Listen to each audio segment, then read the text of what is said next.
any kind of ism, consumerism or whatever kind, any kind of ism will lead to a certain mindlessness. So mindless consumerism is definitely not towards human well-being. The advertising industry should focus on creating conscious consumer rather than mindless consumerism. Because consumption used to be a disease, you know.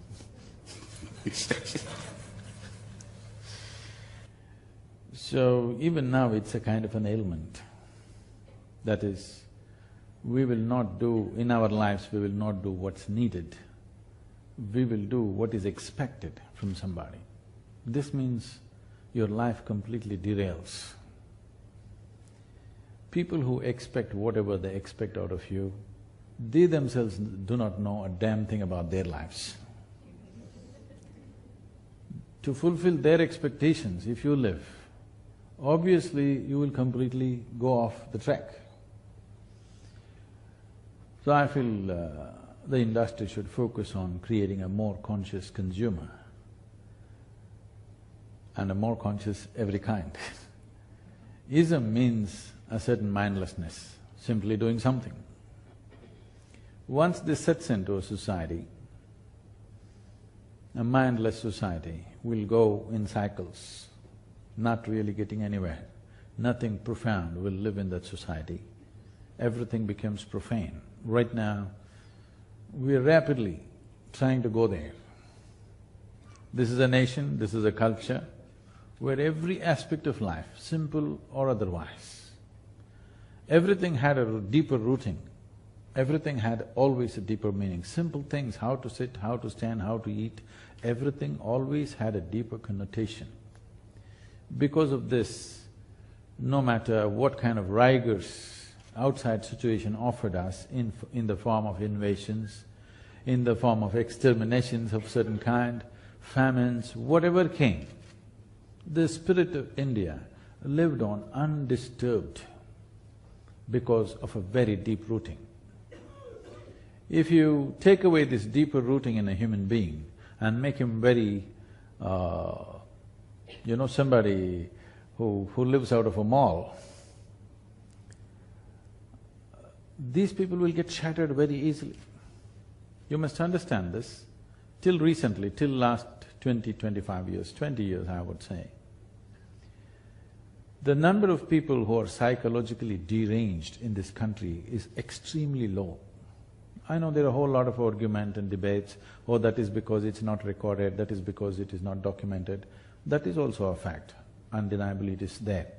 But still, for 1 billion people, how many people are psychologically deranged is extremely small, simply because of this more deeper rooting into every simple thing has a deeper meaning and a deeper possibility.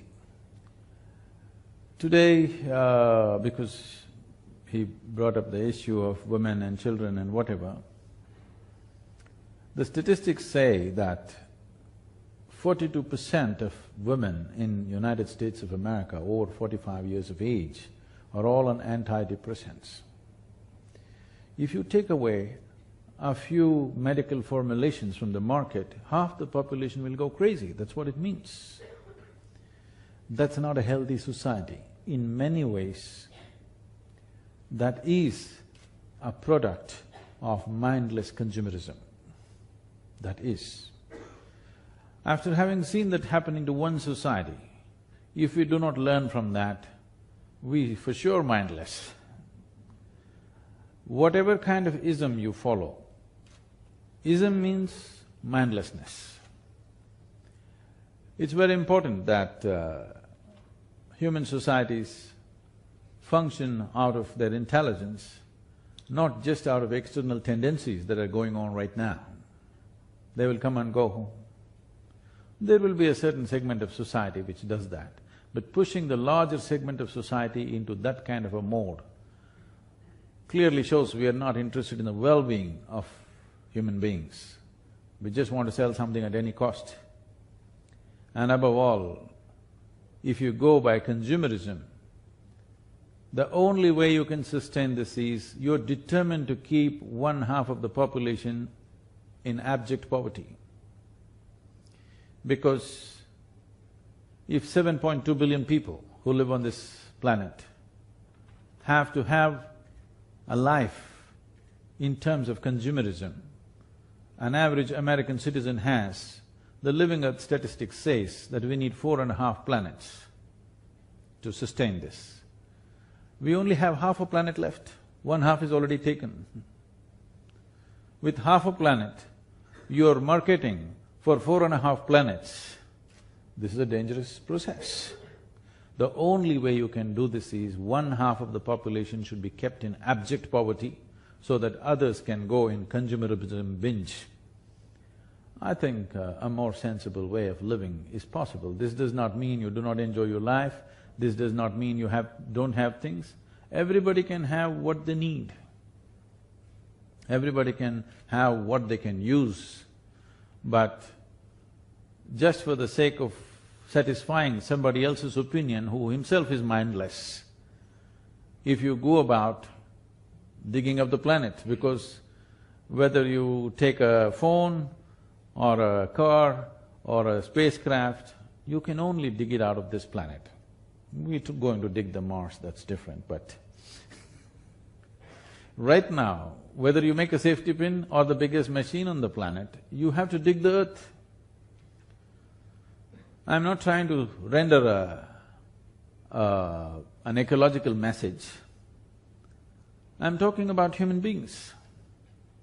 This is like the proverbial a Panchatantra story where a man is sitting on the wrong side of the branch and cutting it. If he succeeds, he will fail. That's not good.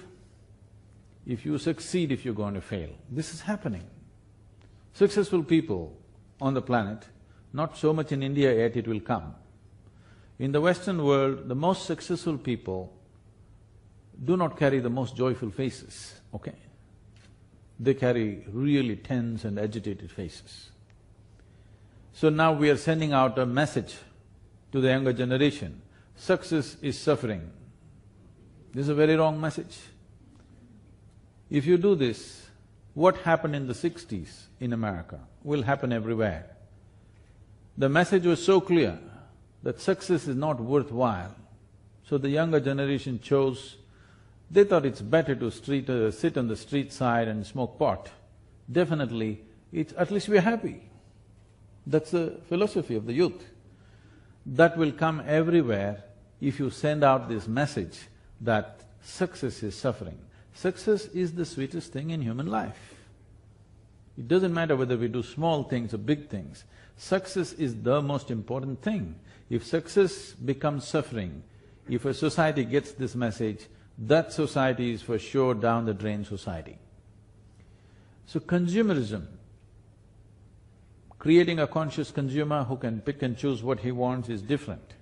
But mindless consumerism is definitely pushing us in that direction.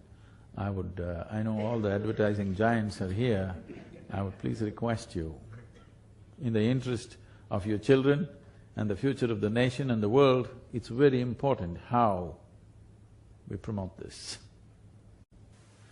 So, spiritualism also has an ism at the end. If it's an ism, that is also mindless. Where do you see the balance? See, when the ball is set rolling, today, I'm sure that if I was to request some of the mothers out here that refrain from pushing your child into this, that, the other, I'm sure all of you will throw me out of the house because the ball has got rolling. There are other students in the class. They want their child to be better than the others. So the question really that is… they do only till they're 12 years of age. After that, they're doing their own thing.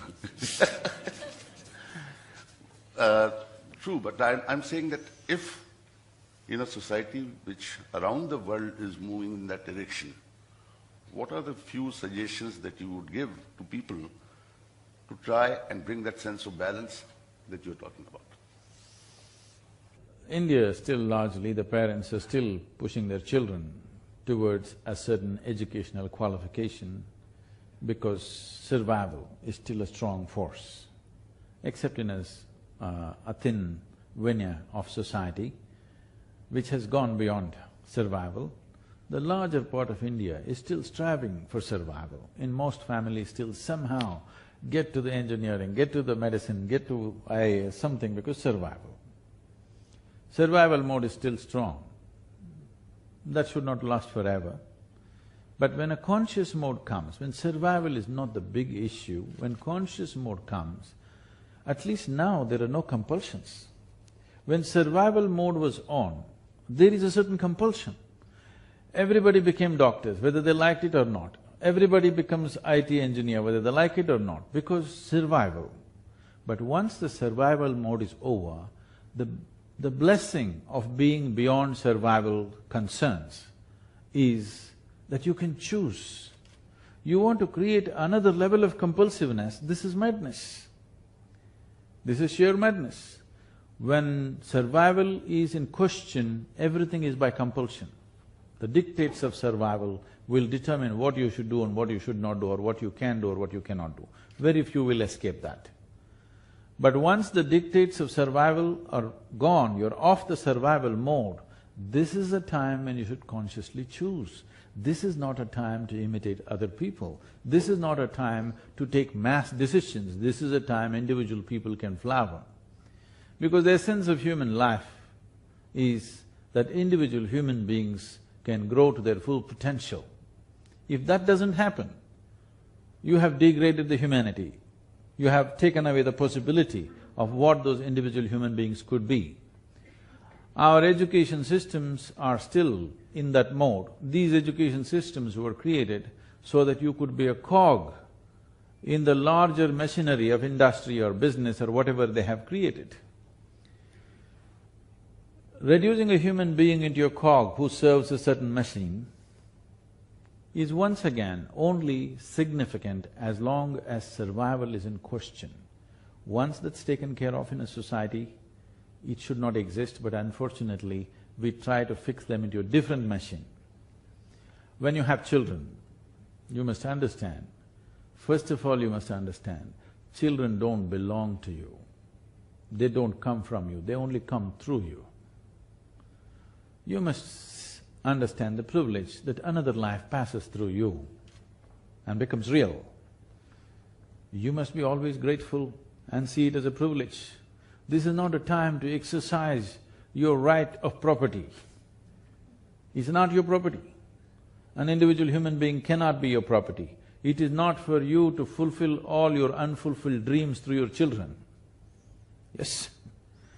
It is not for you to drive them in any particular way, harness them in any particular way, no. Does it mean to say you just leave them? So the question is, if I don't influence them, somebody else on the street will influence him, somebody else in the school will influence him, so better I influence him. In terms of… the best thing you could do with your children is… It's okay, we're going off the advertising track. I'm still there. Okay. We'll come back to that. When you… when you have children, one thing is, the moment a child arrives, a whole lot of parents think it's time to teach.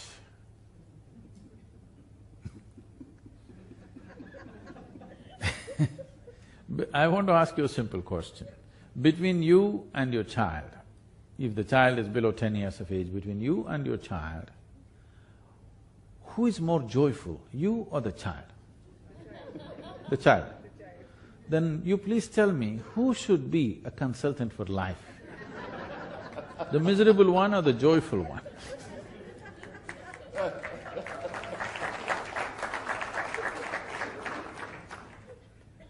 So in the process of so-called growing up, people have become so rigid, they smile once in 5 days.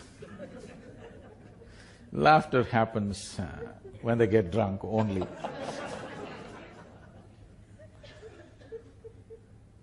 Only drunken laughter you hear, you don't hear simple, joyful laughter in many places. So they have become like this. When a child comes unknowingly, without knowing why, you laugh, you crawl under the sofa, You do this and that, you learn to throw a ball properly.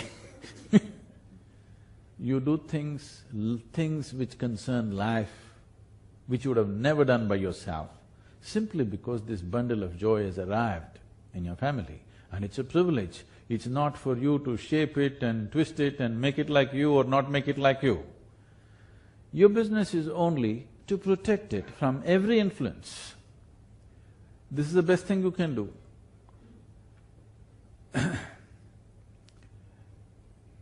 People keep asking me, Sadhguru, how is it that a whole range of things you can do and you know, how is it? So the thing is, I remained uneducated. It's not an easy task, I want you to understand. Because from the first moment you're born, your parents, teachers, adults, just about everybody in the world is trying to teach you a whole lot of things that never worked in their lives. Yes. They're even telling you where God lives, His address, His children's names, His birthday, everything they know, but they don't know a damn thing about themselves. So, a whole lot of things. If you can keep your child just the way he was born, an active intelligence, no conclusions, you would do the best thing for him, believe me. But he won't agree because he would like to influence him with his advertisement. I only have dogs, sir, and they don't listen to me anyway. So I'm fine. You spoke about survival. Now there's a very difficult thing, where do you draw the line between survival and consumerism? Like for instance, in our country, there's a whole lot of emerging rural middle class. Where do they draw the line? They're looking at you, they're looking at your cards. So where do you draw the line? What is survival? I think it was survival when a man lived in a cave. Then he wanted some more air, so he made a window. Then slowly he made a garden. Then he made bedrooms and bathrooms. Where does it end? Now, do you call it consumerism, or do you call it betterment of lifestyle, or where does it stop? I don't know. See, right now our standards have become like this. Everybody wants to do what America does. If all the Americans put carbon dioxide in their water and drink it, everybody drinks it and says, oh, this is the real thing.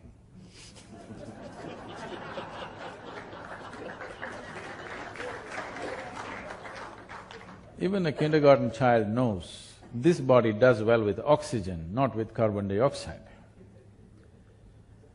If all the Americans wear only blue trousers, everybody in the world, across the world in blue trousers. If all the Americans tear their pants in their knees, everybody tears their pants in their knees and walks around. So knowingly or unknowingly, we have promoted America to a leadership position. So because we're just imitating that, we need to understand, America evolved as a nation in a completely different kind of geography, in a different kind of atmosphere. The people who went as the first, today they call it as the fathers, of founding fathers or whatever,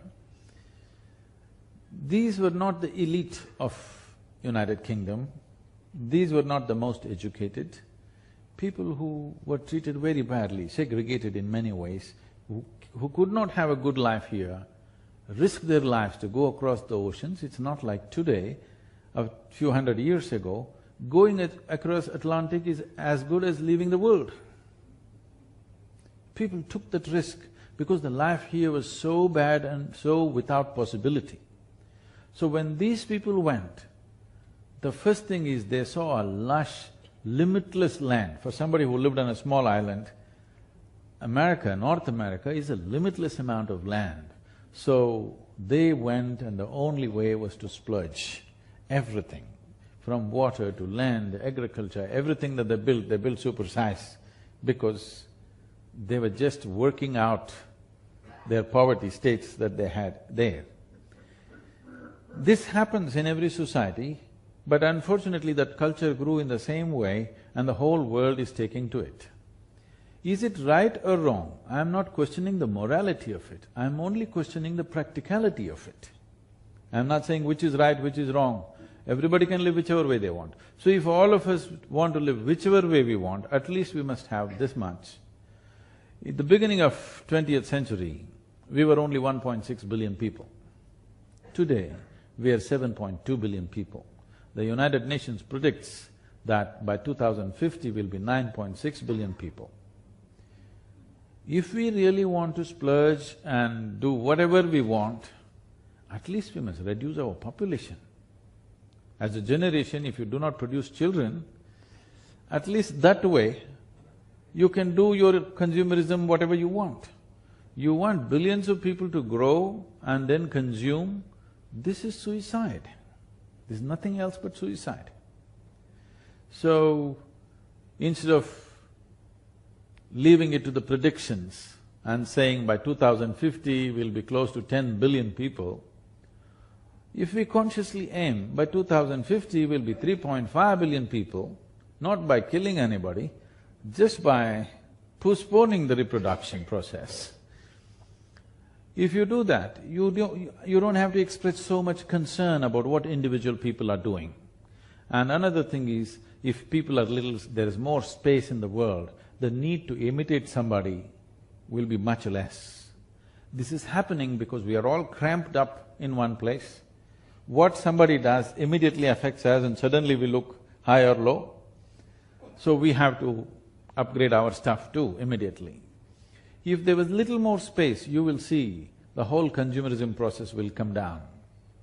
There is all packed up in cities like this. In one apartment house, if there are 500 people living, if one kid carries this one, everybody wants to carry that one. Little more space would do that, but that space is only possible if you work on the population. Right now, this whole discussion, we are trying to work on human aspirations. We will never succeed. This is only I'm talking, but we will never succeed. You cannot control human aspirations, but you can control human populations, for sure.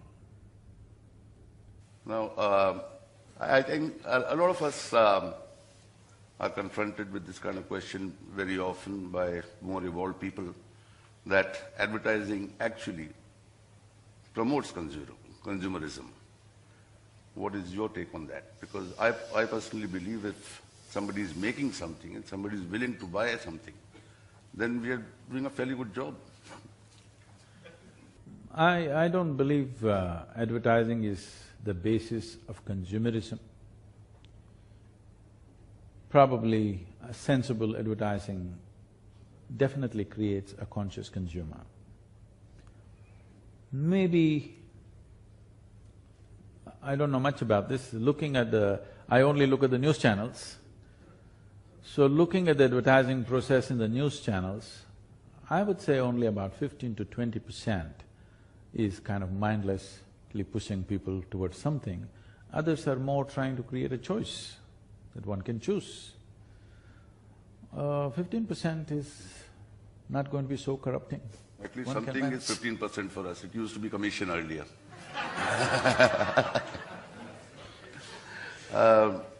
Now coming to advertising, you are a master communicator yourself, and I think it's our opportunity for you, for us to hear your views, because you actually don't even have a physical product, and yet there are millions who are running after you to know you're a master communicator.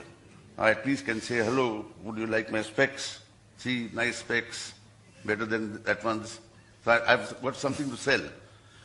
You have nothing tangible, physical, not tangible, but the physical. I appreciate the correction. Yet you communicate so brilliantly. Now, where I am relating this question to our part of the world is that I have a point of view on that how you say it is as important as what you say. Whereas in our business, there are many people, particularly clients, please listen carefully, who are only interested in the what. And they say, okay, why don't you reduce this scenario? This is not selling the product. Whereas some of us believe out here that the how is more as important, if not more important than the what. Now, you have said so many things and said them so beautifully. You are a master storyteller. So can we hear your views on the what and the how? Can I tell you a story? Lovely.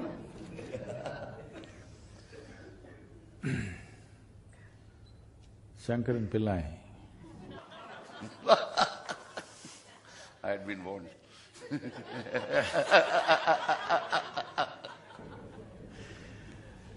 Shankaran Pillai was a compulsive bridge player. Every day in the evening, he and 4 of his friends gathered and every day they played bridge.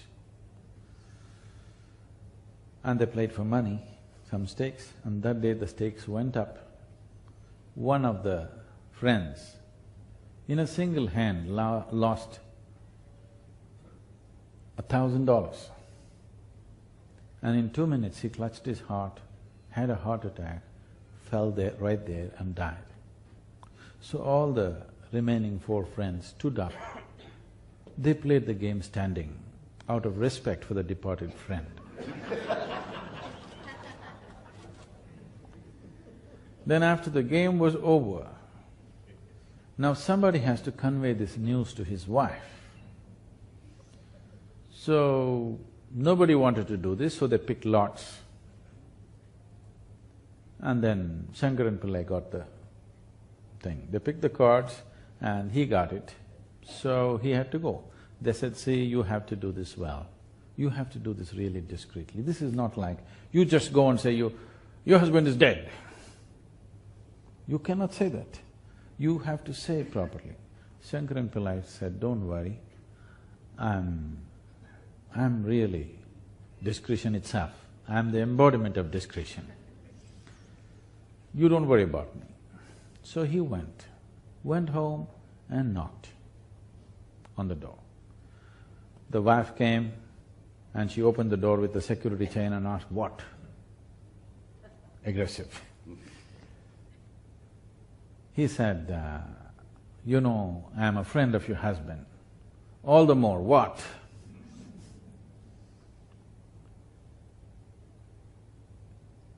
So he said, your husband lost $1,000 in a single hand today. She screamed at him, ask him to drop dead. I will convey the message to him.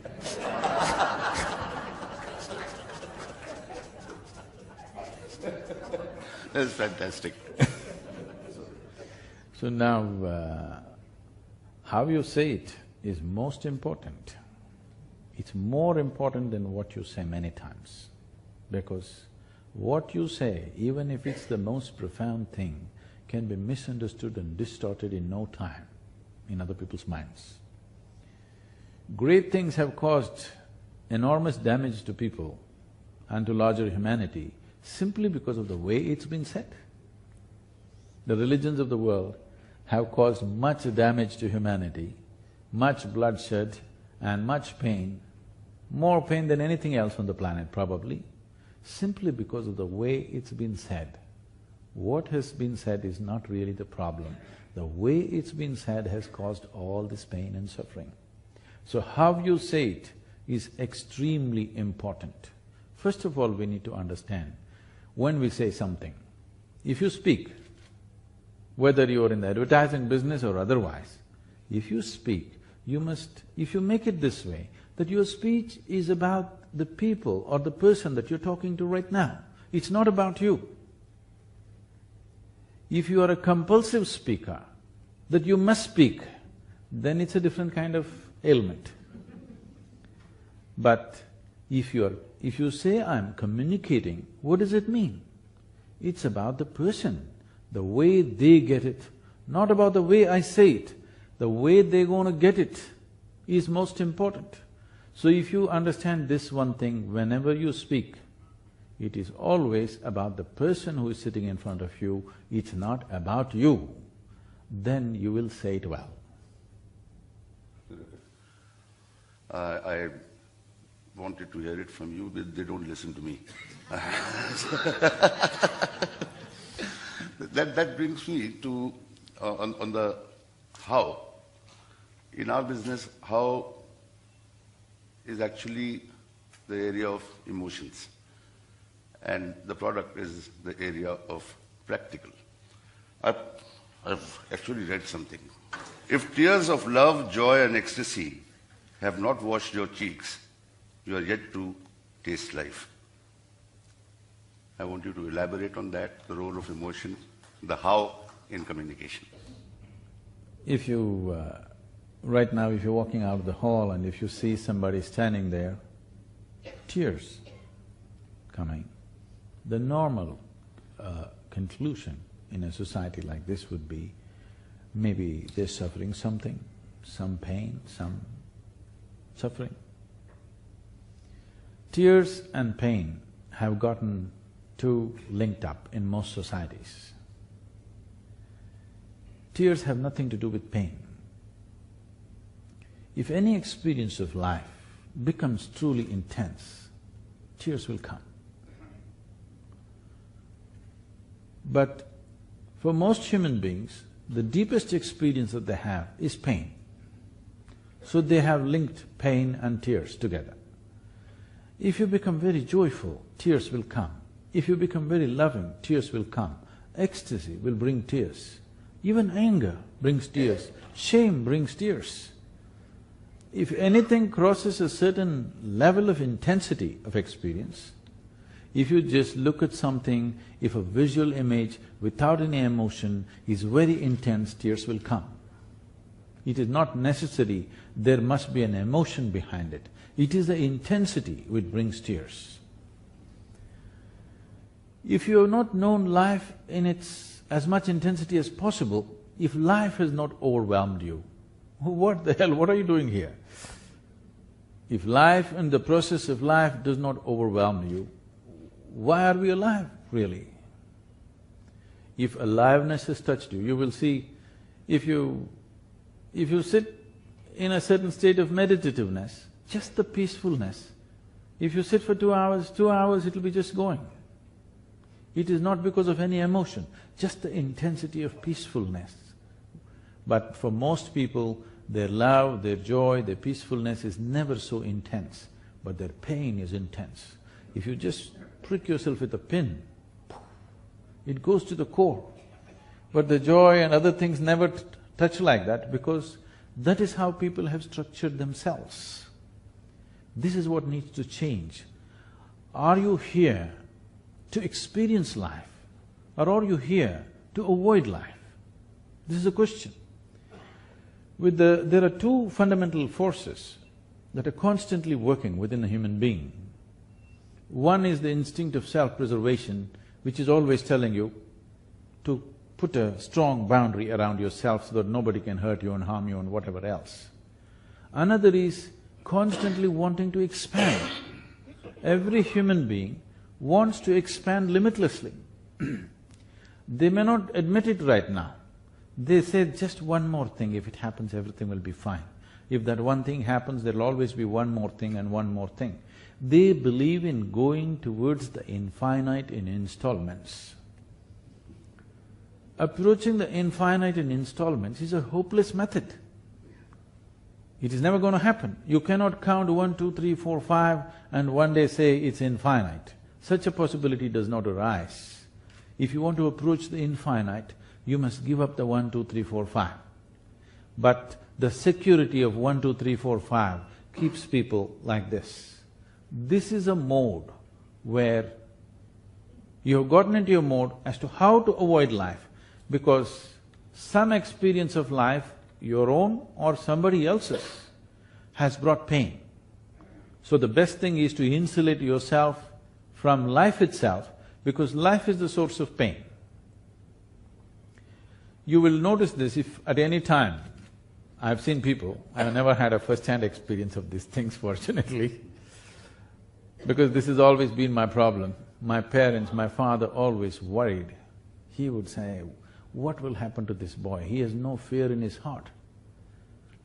I never thought fear was a virtue.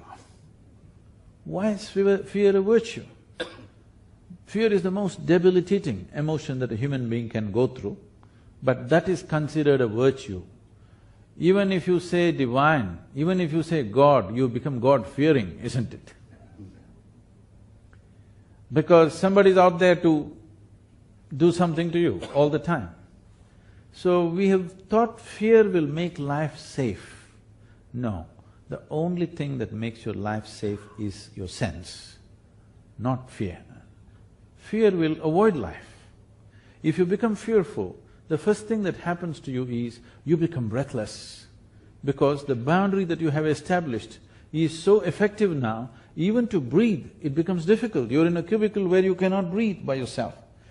The first sign of paranoia is always breathlessness, because if you have to live, you have to transact. What the tree exhales, you must inhale. What you exhale, the tree must inhale. The person, maybe your mother-in-law is sitting next to you, you hate her, but what she exhales, you must inhale. Otherwise it's not going to work.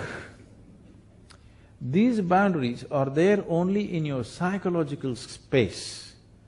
The life space is not like that. Today modern physics is telling you, as you sit here, every subatomic particle in this body is reverberating with everything else in the cosmos. It is no more a philosophy, it is an established science. And this is something that we have always known when we utter the word yoga, because most of the yoga that you're seeing today in India is a rebound from the American coast. So yoga means contorting your body in some impossible physical posture. No, the word yoga means union. You experientially know that this existence is happening as one whole enormous process. So there's one dimension of you which is instinct of self-preservation, which wants to draw boundaries, another dimension wants to limitlessly expand. Are these two things against each other, contradict each other? No. One is concerned with the physicality, the other is concerned with the remaining part of who you are, whatever that is. Only the physical needs a boundary. In fact, the fundamentals of physicality is a defined boundary. You can call this a physical body only because it has a boundary. If I remove the boundaries of this body, you cannot call it physical anymore, because the fundamental and the basis of physicality is a defined boundary. But there is something within you which is always longing to be little more than who you are right now, yes or no? Whoever you may be, how much ever you might have achieved, you want to be little more than who you are right now. Your currencies may be different. One person may be looking for fame, another person may be looking for money, another person for wealth, love, knowledge, whatever. But everybody wants to be something more. If that something more happens, something more. I'm asking, how much more would settle you for good?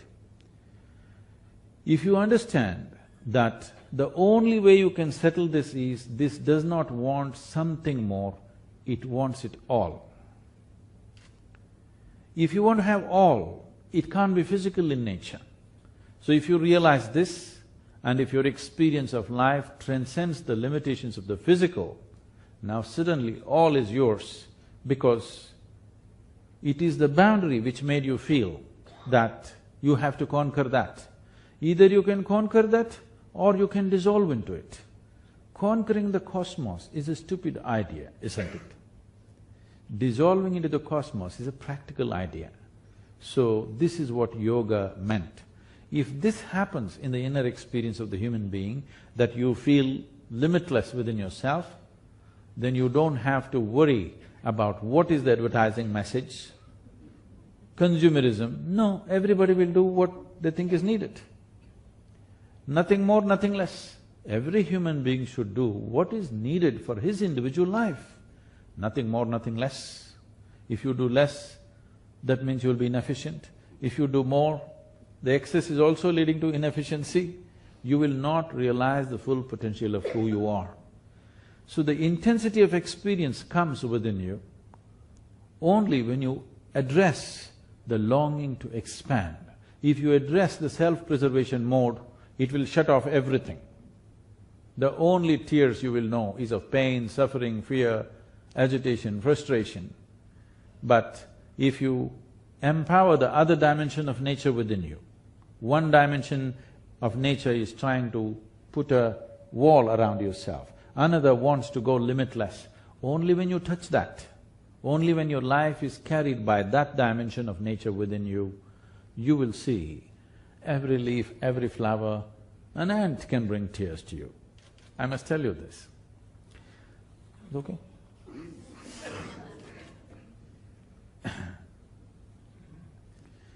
I had a great-grandmother who people in those days said, she's a devil of a woman. Not because she did any evil to anybody, it's just that if she laughed, the whole street would shake. Like that she laughed. In those days, women were not supposed to laugh loudly like that. I don't know how people manage to live without women who cannot laugh. It should be tough. But she is a woman who when she laughed, everything around her shook. She lived up to 113, 113 years of age. When I met her, she was over 100.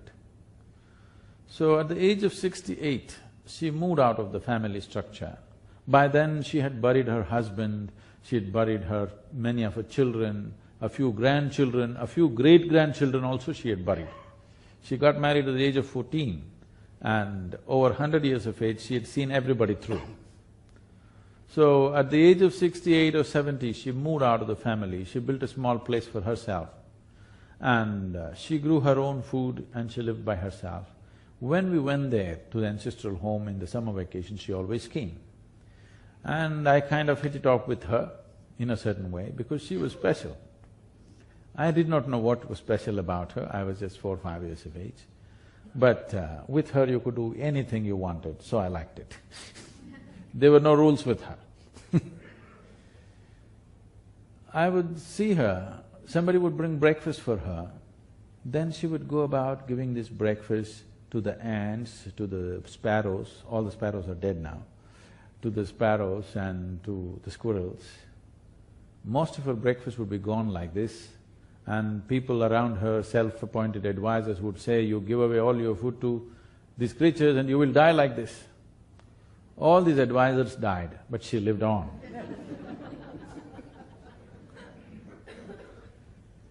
Many times I've seen her, she would just put this food to all these ants and the ants will be all eating. She would be just sitting there with tears streaking down her cheeks. And if somebody comes and reminds her, why don't you eat? She would say, I'm full. I thought she's really emotional about these ants. It took me another 25 years or 20 years to come to this experience where how if you're truly connected, you could be just nourished by anything and everything around you, it's not necessarily by consumption.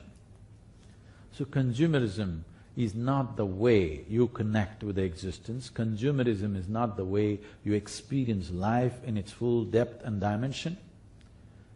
It is by inclusion that you know this.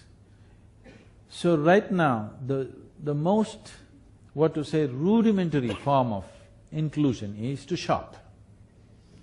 Okay? Shopping is the most… what is not yours, you make it yours. This seems to fulfill something for a moment, after some time it's once again the same thing. It is not a question of morality at all. This is a question of, am I here to somehow avoid life, or am I here to experience and know life in its fullest depth and dimension? When I say life, at least this piece of life, if you cannot know the whole cosmos, it doesn't matter. Before you fall dead, at least this piece of life you must know in its entirety, otherwise you're a wasted life, isn't it?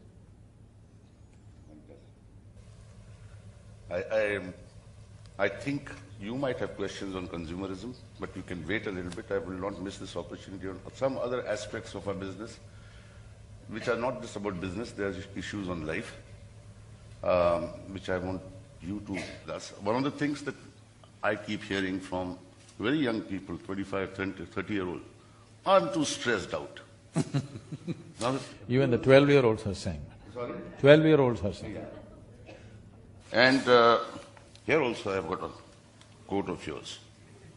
You found it? Second one. Stress is not in the job. Stress is your inability to manage your mind, emotions, and life energies. Please tell me some nice way of communicating this to lots of young people in our business. I think lots of us would like to take that lesson and take it to the kids. So what one person feels as a great stress, another person breezes through the same situation, isn't it so? Today in the country, you look at the chaprasi, he's stressed because there's no promotion in the job. Okay? He wants to move from Bandra to Malabar Hill, promotion, sweeping a different street. He's very stressed to sweep his patch of the street, not even the whole street.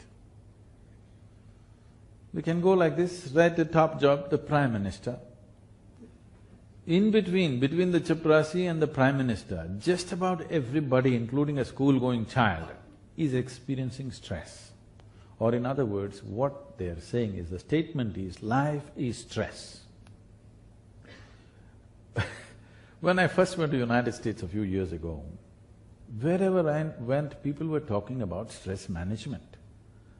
I could not understand. Because in my perception, we will manage things which are precious to us. Our family, our business, our wealth, our money, whatever else, whatever is precious to us. Why would anybody want to manage stress? This is something I couldn't figure, it took me some time. It took me some time to understand that these people have made a conclusion that stress is a part of their life. Stress is not a part of your life.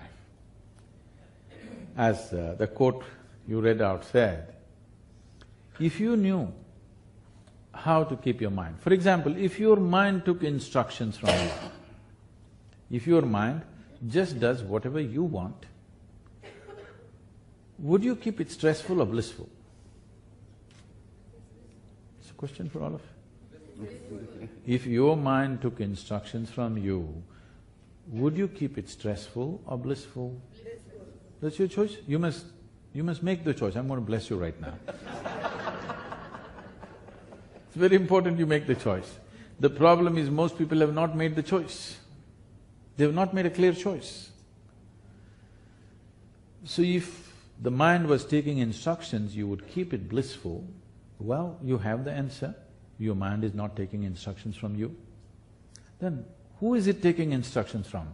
Maybe your company is influencing them. Maybe somebody else. Just about anybody can mess up your mind. It doesn't take instructions from you, it is in a compulsive state of reaction. It is not in a conscious state of action, it is in a compulsive state of reaction. Because your mind doesn't take instructions from you, it feels like such a great threat even to have a mind, that people are talking, you must become a no mind. Or slosh yourself with some chemical and be out for some time.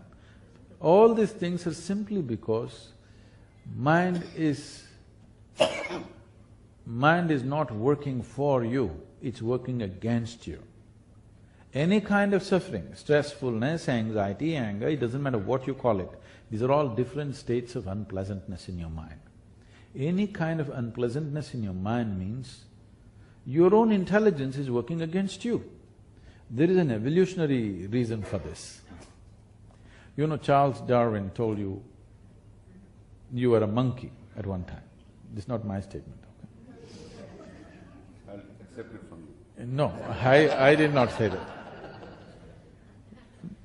Darwin told you, you were a monkey and then you became a man and all this stuff. We know evolutionary processes happen on this planet. For a goat to become a giraffe, it took so many million years. For a pig to become an elephant, it took many, many million years.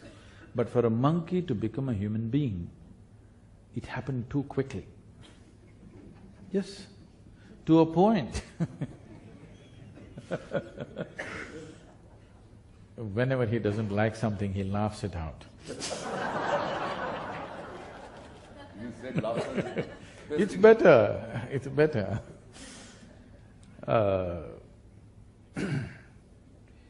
To a point where the anthropologists of the day are saying there is a missing link somewhere, because there are some jumps which are not logical, they have happened too rapidly. There are many reasons, I will not go into the scientific reasons why it happened so rapidly. There are good scientific reasons as to why it just kind of picked up so much momentum, the evolutionary process. But now what's happened is, we have an intelligence for which we don't have an appropriate platform. Unless you create a proper platform, your intelligence will torment you. Right now, human beings are suffering their own intelligence. When you have a mind of this kind of breadth and capability, every human being has, they kind of restrict it because the fear of suffering. They think if their mind functions freely, so much suffering it'll bring. Stress, anxiety, fear, all kinds of things. A stable base is what is missing.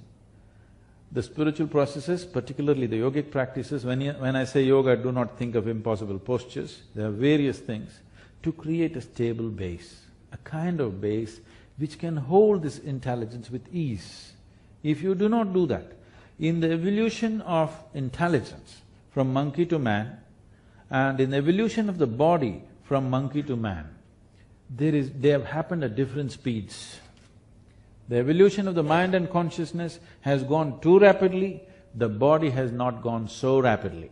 So because of this, there is a little bit of thing, you have to do something with this. You have to bring a certain balance and stability into your system for you to enjoy this intelligence. Otherwise, this intelligence will turn against you and torment you in a million different ways. And that's what is happening, which we are today calling as stress. People are saying, my job is stress. Okay, I'll have you fired. Will you walk happily on the beach? No, you will be depressed. If I give you a job, you'll be manic. If you lose a job, you'll be depressed. People are trying to bring stability into their life by making conclusions on everything. You have to become something.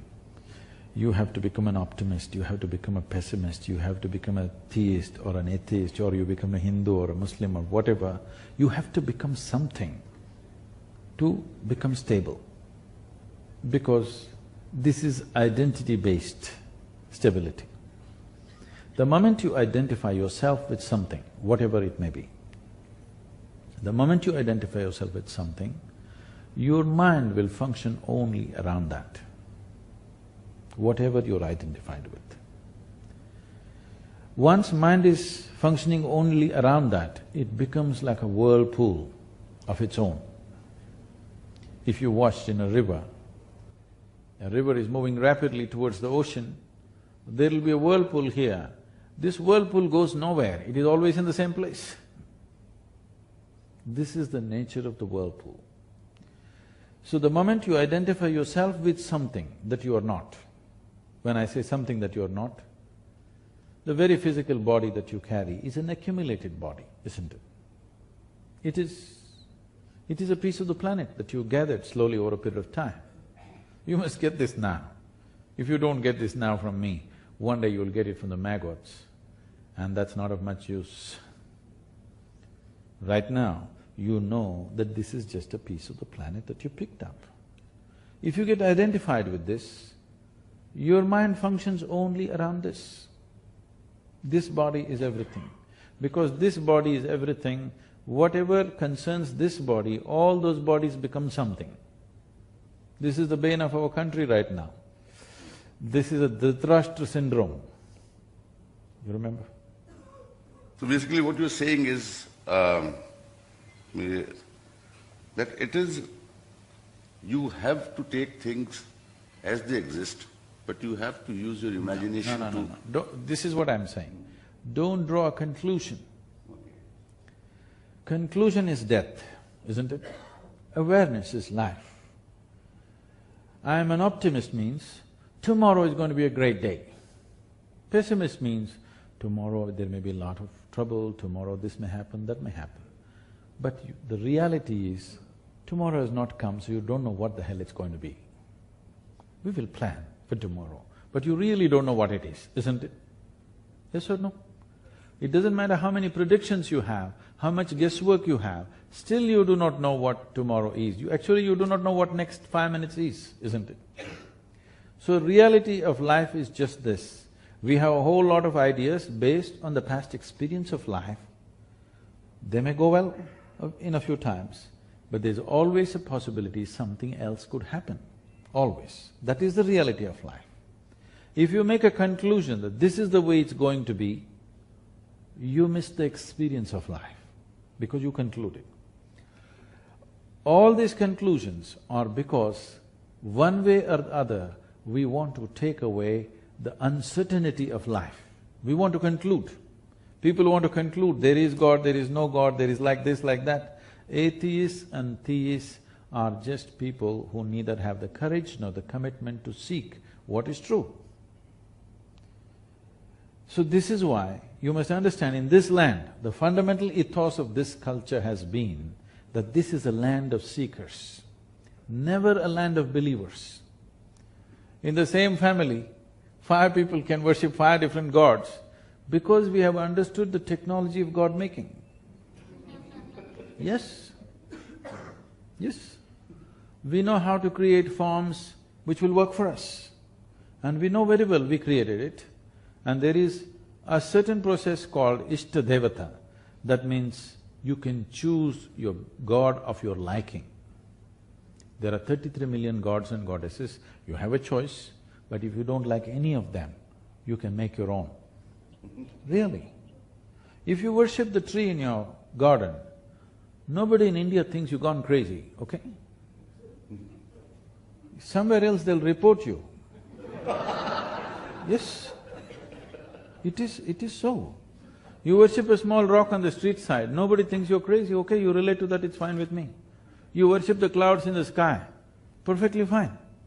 Because whatever you relate to, you make it your God, because anyway we know you made it up. We are conscious that we made it up. Some people have lost that awareness that they made it up. Yes? And this is very important. Does it mean to say there is nothing beyond us? Well, before we came here, the planet was here, the cosmos was here, after we are dead, it'll be here. So obviously we didn't make it, nor are we running it. Definitely there is something bigger than us, but not the way we imagine, because this imagination is coming from a certain obnoxiousness that the cosmos is human-centric. The cosmos is not human-centric.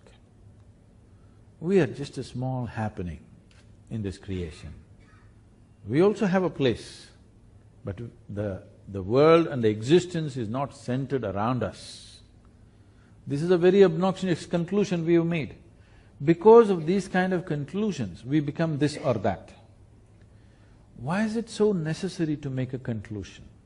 Because our well-being is not coming from our awareness, our well-being is coming from conclusions that we have made. It gives us a certain sense of certainty that I belong to this party or that party. I'm willing to look every moment and see which is the best thing to do right now. No, that seems too uncertain. But whatever you do, whatever arrangements you make, whatever conclusions you make, reality will get you the way it gets you, all right?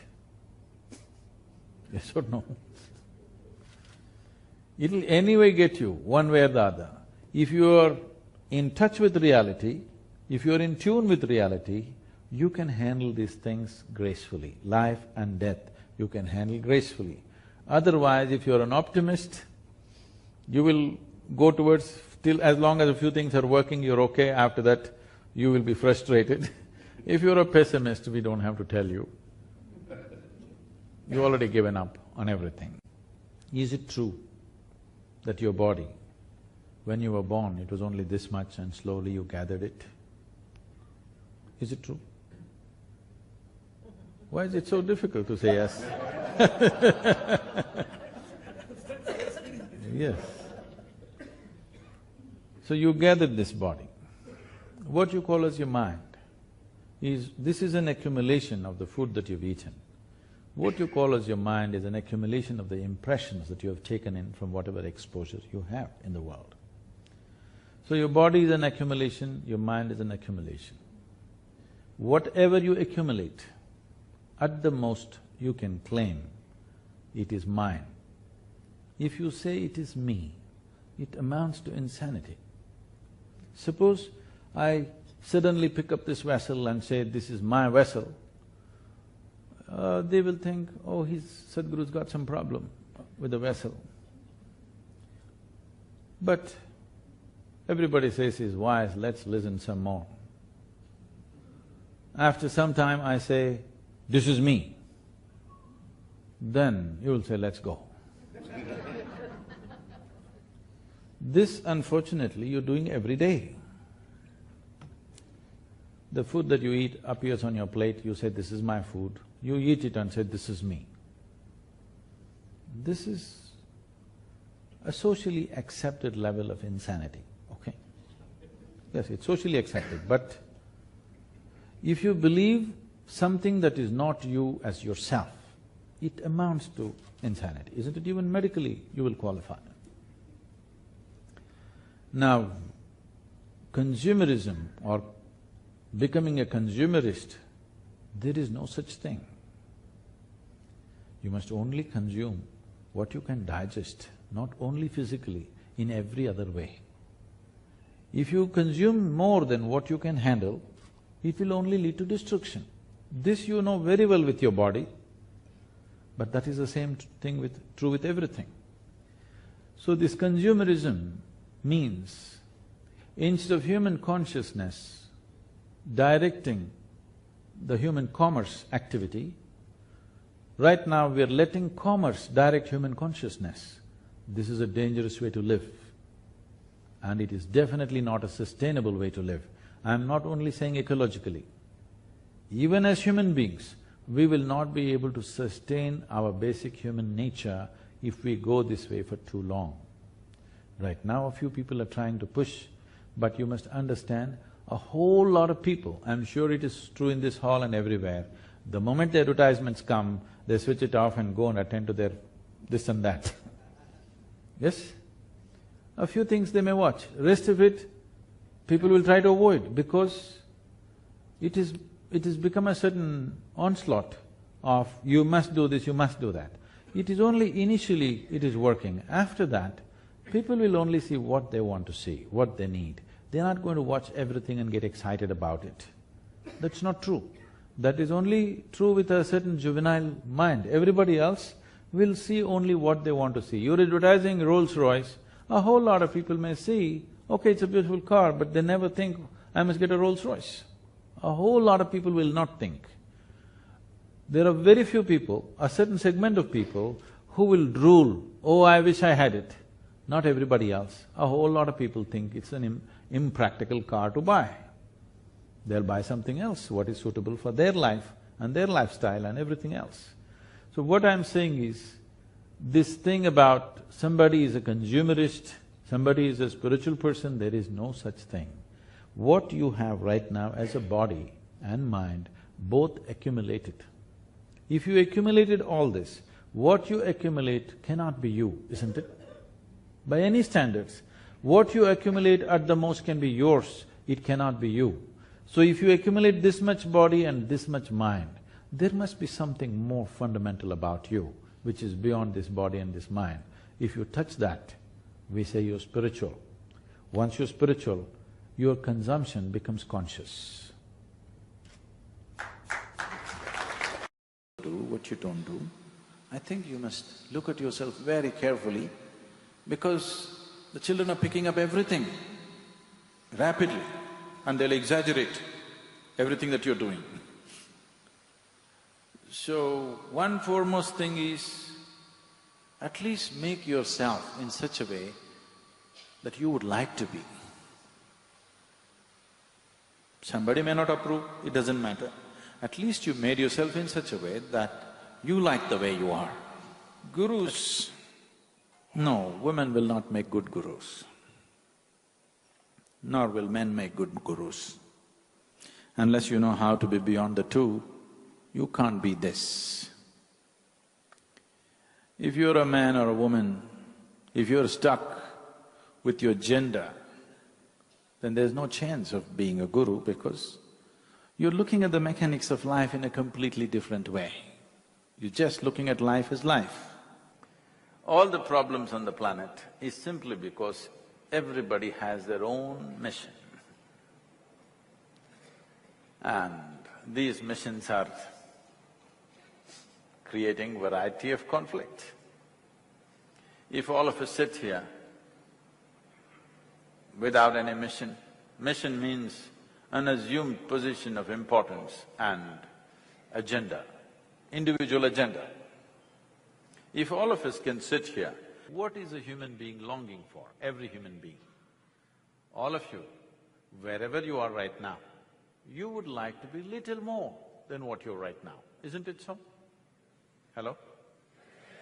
Yes. If that little more happens, what? Little more? If that happens, what? So it looks like in installments you're going towards something. How much more would settle you for good? Let's look at it right now. If your stomach is empty, there's only one issue about food. But once the stomach becomes full, you have 100 issues going on. So the nature of the human being is such, no matter what you do, you want to be something more than what you are right now. And if that something more happens, something more, it's an endless pursuit. So somewhere a human being is seeking a limitless expansion, but trying to do it with physical… Education in its true sense is essentially a tool to expand human perception, if possible, consciousness. But today, the societies have chosen to use education only as a tool to produce cogs for the larger machine. Whatever happens to the planet naturally happens to this body, because this body is a product of the way this planet and this solar system is functioning. This is like the potter's wheel by which this has been made. He went into an elaborate science of this later, but to make it very simple, this much is clear to all of us. There's an elaborate science and mathematics involved in this, but leaving that aside, the way it works. Doing something right means doing it the way it works, isn't it? And it's very important. Whatever we do it the way it works. Can I… I'm getting very serious. On a certain day, a man fell into the septic tank. I want all of you to visualize yourself in a septic tank. He desperately tried to come out, he could not. Then he